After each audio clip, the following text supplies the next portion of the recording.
Welcome, I'm Harrison Lowman, managing editor of The Hub. Well, in the last few years, we've seen Canadians' historic consensus around immigration acceptance buckle and then crack. What was once an immigration system that was the envy of the Western world, built by a country that had got immigration right, as they say, is now a system scorned by many. An example, apparently, of what not to do. What the heck happened? Tony Keller is a veteran Globe and Mail columnist and the 2025 McGill Max Bell Lecturer. His new book is called Borderline Chaos: How Canada Got Immigration Right and Then Wrong. Welcome to The Hub, Tony. How are you? Good to see you, Harrison. For decades, Tony, Canada enjoyed, as I described, an all-party, across the spectrum support for immigration. In 2018, you cite a poll that found 68% of Canadians said that immigrants make our country stronger.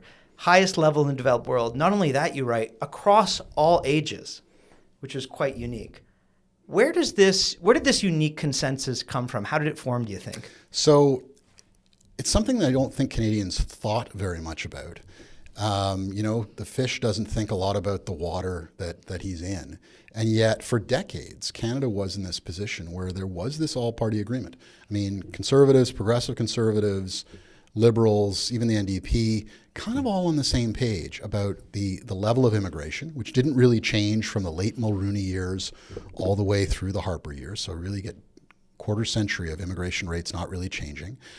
Canada was at the time very interested in controlling the borders, yet at the same time very interested in being pretty generous about refugee acceptance. And our immigration numbers, though stable, were actually quite high relative to the United States. Generally, our immigration rate was about double, sometimes even triple the United States. And yet there was not this pushback. In the United States, there's a lot of political conflict over immigration from both sides. Canada, there just wasn't. It just you was describe not it as an like issue. Plumbing. It was this thing in the background, HVAC Yes. system, I think is also how you describe it, just humming along. Exactly. I said it's like the plumbing. Nobody worries about plumbing when it's working. They start worrying about it when it's not working or when they think they've got a problem. And so, yeah, I think the secret for Canada was that immigration was stable, and there was a sense that Canadians had that the immigration system was being run for their benefit, for Canada's benefit, and that Canada was choosing who came to Canada. And I think the result of that was that in the U.S., even though immigration rates were lower, many had the perception that immigration was out of, quote unquote, out of control. And Canadians didn't think that at all. Let's look at the U.S. Can you take us through the graph here just up on screen? We're looking at annual net temporary and permanent immigration as percent of population. In layman's terms, what should I make of this graph? In layman's terms, these two lines represent how much immigration was coming into Canada versus how much immigration was coming into the United States. Yeah. And the reason we say temporary and permanent is because we're counting both what we traditionally call immigration and also temporary immigration. Until fairly recently, temporary immigration was such a tiny part of the immigration system, nobody talked about it. That changed, and I think we'll get into that a little bit more later. We'll get into that a little bit more later. But what you see on the graph is that Canadian immigration, and I don't think Canadians understand this, Canadian immigration was high by international standards.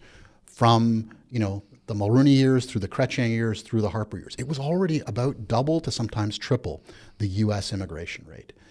And then, as I think we'll get into a bit more, post-2015, but especially after 2020, the Canadian immigration rate shoots up. For our listeners, you can just see, it's almost a straight line. This just dramatic line shooting upwards when it comes to Canada post-pandemic.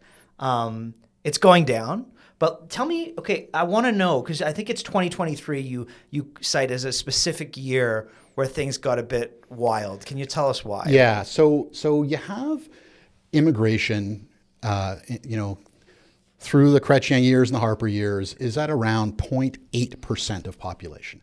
And then the Trudeau government comes in and they say, well, we actually want to raise immigration. And they do that, and they start to gradually raise, not at an exceptionally rapid pace, but they're raising immigration. Then the pandemic happens and immigration falls off a cliff because for 1 year we close the border.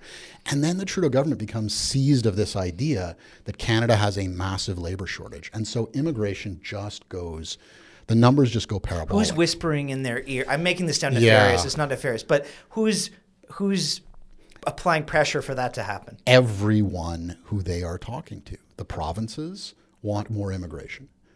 A large part of the higher education sector says, oh, you got to make it much, much easier for far more students to come to Canada. You've got pressure groups like the Century Initiative who are saying more immigration, the better. That immigration is the answer to a whole series of economic problems. And the Century Initiative represents what a lot of the business community is saying, which is we have labor shortages. We have labor shortages. We have labor shortages. And when they say labor shortages, they mean a generalized lack of workers in the Canadian economy. Not just like, hey, there aren't enough trained plumbers. There just aren't enough people to do the jobs in Canada. That is what the government's being told. Let's remind people. So Century Initiative said, I think it was the population should reach 100 mil by 2100 to maintain influence, attract talent, etc. You write, I think in 2023, in 1 year, Canada took in as many immigrants relative to the size of its population as the U.S. during the 4 years of the Joe Biden administration. Yep. And that Biden-era immigration surge was the biggest in U.S. history, topping the peak of arrivals at Ellis Island more than a century ago. Yep. Like, because this is the thing, part of this interview as well, is like, can you give people a sense of the scale? It's scale and then the small amount of time period in which it occurred, right? Yeah, it occurs in a very, very small time period. So in the U.S., I think everybody's well aware of what happened in the U.S. because it helped to elect Donald Trump. It shook support for the Biden administration. You had a surge of people coming across the border from Mexico in 2020 and especially in 2021 and then even increasing in 2022 and 2023. And there started to be this real pushback against this form of immigration. So Americans are well aware of this. And the shock that nobody really noticed in Canada is that our numbers were so much bigger relative to the size of our population than what was going on in the U.S. So the numbers that I calculate and that are in the book are that net immigration to Canada over the 3-year period, 2022, 2023, 2024, it's 3.1 million people came in. And that's the Stats Can figure. That's not my calculation. That would be like about 26 million people arriving in the United States in the space of 3 years.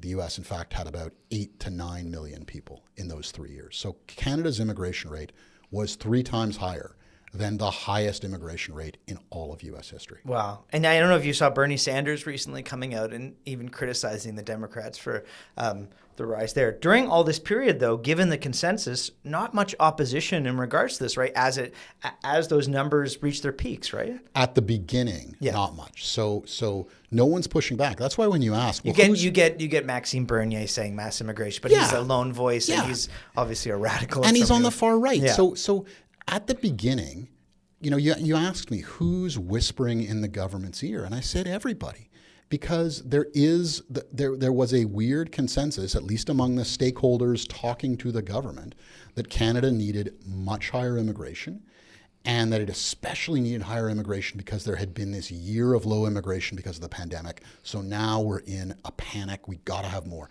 and no one really wants to push back because no one wants to be accused of being racist, because the Trudeau government had framed this as an issue of values, not as sort of a practical matter. It's an issue of values, and there's clearly a fear of pushing back and being accused of being racist.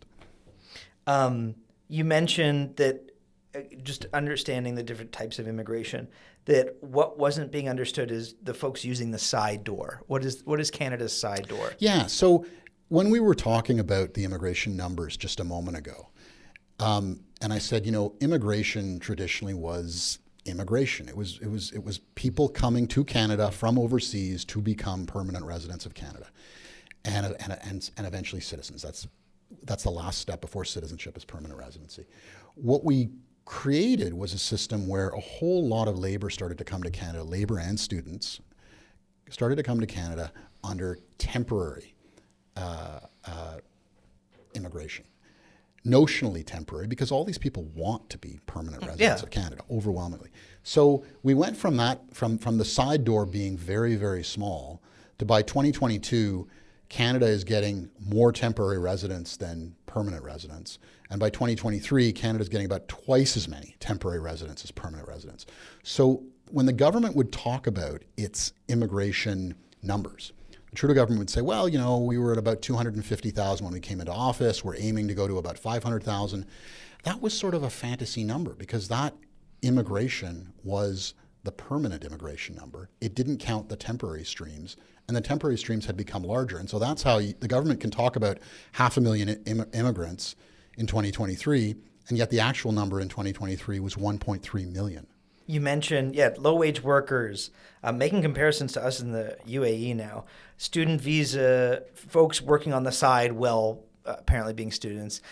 Immigration Minister Mark Miller after the fact calling these sort of puppy mills and that there was a lot of fake schooling going on, as well as refugee claimants. Tell me this. I don't know. I was thinking about this morning, preparing for this interview.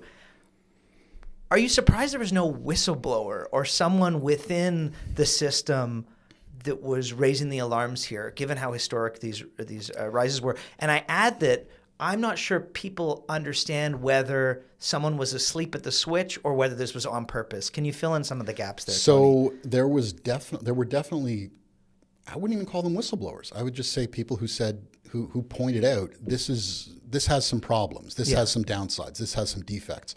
So in my book, I talk about a group of economists in 2015. The immigration minister at the time, John McCallum, early 2016, writes to a group of economists, talks about some of the things the government wants to do. These 15 economists, who are all labor economists, who all study immigration and its impact on the labor market, they write back a long letter explaining all the things he ought to be doing, which are, of course, the opposite of what the government ends up doing. They get no response at all to this letter. It just, it's one more submission to the government that just kind of disappears into the ether. McCallum isn't immigration minister for very much longer. He didn't really have any power anyways. The immigration decisions were actually being made by people in the PMO. And so you sort of see examples of this. In Ontario, for example, in 2017, 2018, the provincial government is starting to wonder whether the college system is kind of being hijacked by the need. I love the idea of starting to wonder if you're being hijacked. Yeah. Well, this is just before the Doug Ford government comes in. The Liberals commissioned David Trick to write a report to examine what's going on in the college system. Like, we seem to be getting a lot of. The college system seems to be becoming a vehicle for foreign students to get into Canada. And they become so reliant on them, whether they're colleges and universities too, right? The system that became the most reliant is the Ontario college system. Interesting. And it was encouraged, Ontario college system encouraged by the Ontario government as a way to make money. So in 2017, 2018, the Liberals have this report written for them that says, this is wrong. You gotta change course on this. And the Ford government doubles down. What is this doing to the economy as these folks come in? Yeah. How is it changing the nature of the Canadian economy over the last 3 years? So that's really interesting. And again, the story the government is being told and the story it is telling is that Canada is suffering from terrible labor shortages. You can't get people to work jobs, and especially we've got a problem of... Especially young people. We've especially got a problem of lack of quote-unquote essential workers. And essential workers is this new euphemism we made up during the pandemic for people doing jobs that aren't paid very well and that might have, unpleasant working conditions. They're kind of at the bottom of the labor market. But suddenly we decided those were essential workers. And so what we can say with some confidence is that, you bring in a ton of people to work low-wage jobs, and they're all kind of desperate because they don't have a lot of leverage in the labor market. That is going to put some downward pressure on the bottom of the labor market. Now, it also has some benefits. You or I can get a burrito or delivered to us at any hour of the day or night for probably 25 cents less than it would cost if we had sort of fewer people at the bottom of the labor market. But there's no question that this puts downward pressure on wages at the bottom of the labor market. What sort of pressure does it put on in terms of, and I know this is sort of a somewhat separate issue, but integration, assimilation, that sort of stuff, in terms of the effect there? Yeah, so for what it's worth, my book and all the thoughts I have on this really concentrate on economics, really concentrate on what's the impact on the economy, what's the impact on gross domestic product, what's the impact on living standards. I stay away from a discussion about what's happening with the culture of Canada. How come? Because I don't know how to have that conversation without being really polarizing. Whereas a discussion about Canadian living standards for all Canadians, regardless of race, ethnicity, background, whatever, that's a a discussion that can bring people together. That's a discussion that we can all have, and nobody's pointing fingers at anybody. We're just saying, look, we're all Canadians. How do we do the best we can for Canada and for all Canadians? I worry, I beyond worry. I am convinced that any discussion where we get into culture and how immigration is changing Canadian culture is going to be divisive, and I don't know how to have that conversation without being divisive. So I'm trying to stick to some hard economic facts. Yeah, it's tough though, right? Because by not talking about it, you then I don't know. I have the same issue. I remember you talked about this before, that increasingly the conversation becomes whether you're pro or not pro immigration or anti-immigration, as opposed to more or less, which is an issue. I remember producing a podcast segment, I guess, as this was starting to take off in terms of the surge, where the question was, is it racist to want less immigration? It's very delicate for us as Canadians to be talking about this stuff. Yeah. I do worry, though, that by putting that on the side, we then, abandon efforts to have serious conversations about this that are thoughtful. Yeah. But I think the way to go is kind of what you just brought up. This question of how much and why is a reasonable question. During the Liberal government, during the Trudeau government, I think they increasingly framed this as you're either for immigration or you're against immigration. And that's crazy. That's just crazy. That's saying that anybody who wants immigration at any level other than infinity is anti-immigration, and infinity or more than we had yesterday is the only possible choice. And again, it reduces it to a moral choice as opposed to a practical choice. So I want to have a practical conversation about, well, what's the appropriate level of immigration and the appropriate mix of people within that, their skills, their education, what they bring to Canada. What do we do about that? Not just are you for or against immigration, but how much immigration, of what kind, under what conditions.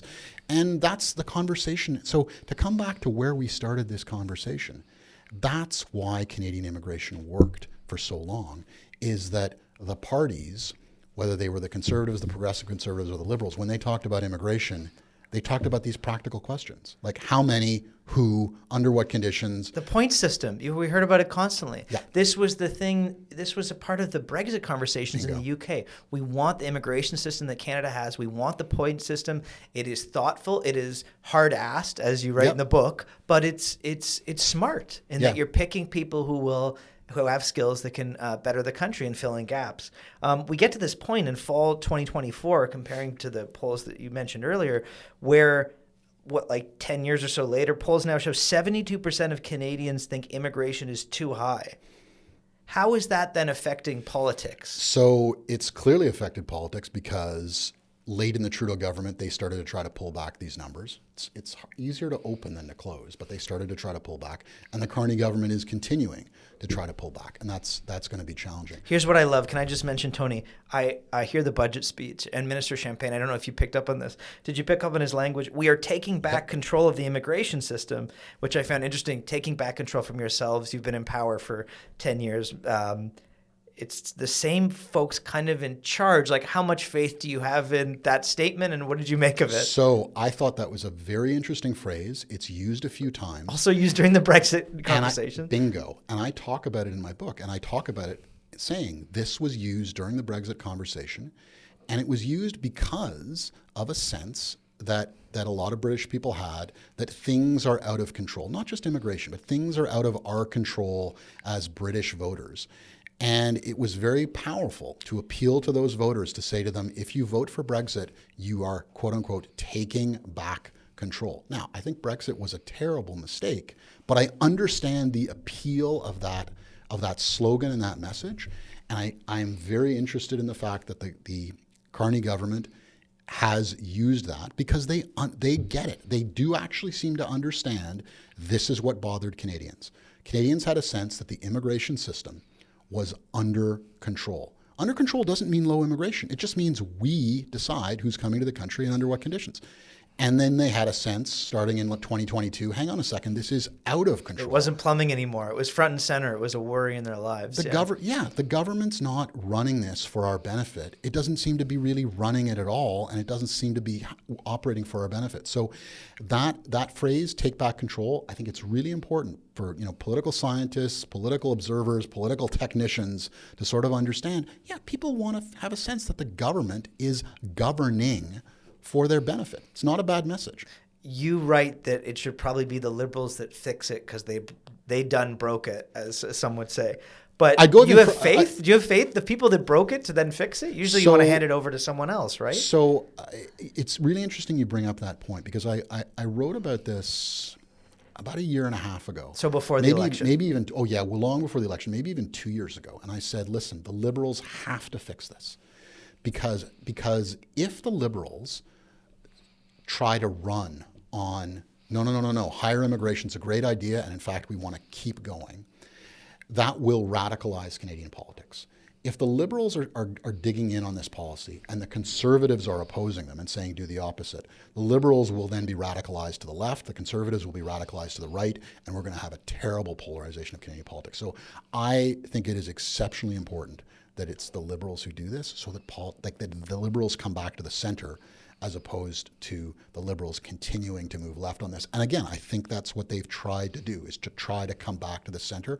I am grateful, because I think we may be able to get the immigration consensus restored. There's thinking that they should be the ones to fix it. But do you have faith that they can fix it? That they can be the ones to lead a government and a civil service that can actually fix this They're capable of fixing it. They're capable of fixing Will they actually do that? I'm not going to guarantee that. I'm not going to predict for the future, but they are capable. I think they understand a lot of what's gone wrong. I think they understand the direction the immigration system ought to go in. I think they are capable of fixing it. They're certainly capable of improving, and have already improved on what they did from all the way up to early 2024. They have improved on that. Can you appreciate any of, I guess, what they were trying to do back in the day? I think, adopting the Century Initiative, this idea that, you need to maintain influence, attract talent, compete for investment by continuously ramping up on immigration. Is there anything that you find yourself sort of nodding your head to when it comes to what they were trying to do all those years ago, or is it all just kind of misguided? So in economics, everything is costs and benefits, right? Like nothing is 100% cost, or almost nothing is 100% cost, zero benefit, and almost nothing is 100% benefit, zero cost. So there are upsides to the things that they did. Like I said, if you're an upper middle class person, there are certain things that you can now purchase that are somewhat cheaper than they otherwise would be. The labor at your local Shoppers Drug Mart is probably a little bit cheaper. At your local grocery store, a little bit cheaper. Therefore, prices there are a little bit cheaper. Your ability to get an Amazon delivery, a tiny bit cheaper, because there are just all these people willing to work as Amazon delivery drivers. Your ability to get a delivery from, Uber Eats or whoever, again, a little bit cheaper. So there are some upsides. I just think the downsides are much, much bigger. So that's sort of the way I'd put it, is the negatives outweigh the positives, and we ought to be running immigration so that the positives outweigh the negatives, the benefits outweigh the costs. I know you're not a pollster, but just getting the pulse of Canadians in the last few months, do you have a sense if they've lost faith in the system entirely, or if they're optimistic and are regaining a certain amount of faith and trust? So I think a lot of Canadians have lost faith in the system, but I think that's actually an appropriate response. Like the figure that you read a little bit earlier about the high percentage of Canadians who now want immigration to be lower. Well, they should want immigration to be lower. I mean, I don't get a sense that most Canadians are angry at immigrants or have become xenophobic or racist. They just think the immigration system got a bit out of control. It ought to be brought back under control. It ought to be returned to the bases that were successful and popular, more than a decade ago. I think that's actually a reasonable response. I have this line in my book, a famous line from Keynes, where someone said to him, "Well, why have you changed your opinion on a certain issue?" And he says, "Well, when the facts change, I change my views. What do you do?" So I think Canadians said, "I'd like immigration to be lower," because immigration had become very high and very unbalanced. And I think Canadians' views on immigration will catch up to the change in policy. Once the change in policy, if the change in policy is successful and maintained, Canadians' views will catch up to that. And it'll take some time, I assume. That will take some time. That is not, so it took some time for Canadians to realize that the system was broken.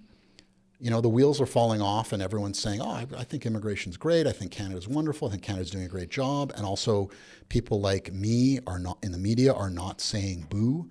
And then suddenly in 2020... You're blaming yourself partially. Absolutely. And, you know, listen, I think many other people started to look at this 2021, 2022 and say, there's something not right here. Like these numbers are crazy. The amount of people coming in under temporary is crazy.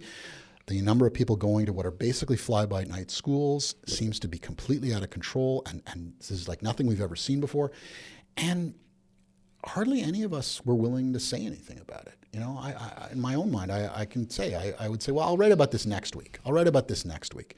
And I think we were all afraid of being accused of being racist. So we sort of, you know, there are always other issues I can write about. There are always other things I can worry about. And finally, in 2023, well into 2023, it suddenly broke through. And I started writing about it, and other people started writing about it. And the polls also started turning. So there was kind of, you know, public opinion doesn't necessarily move smoothly, and maybe neither does media interest. It goes from lack of interest to sudden obsession. And I think it took Canadians a while to catch up. And I think it took the media a while to catch up to the fact that something had changed profoundly in the Canadian immigration system, and we needed to pay attention to it. Hopefully we've all learned some sort of collective lesson here. That is Tony Keller. His book, Borderline Chaos, How Canada Got Immigration Right and Then Wrong, is, I assume, available in all fine bookstores across this great nation. Thank you so much, Tony, for joining us at The Hub. Thanks very much, Harrison.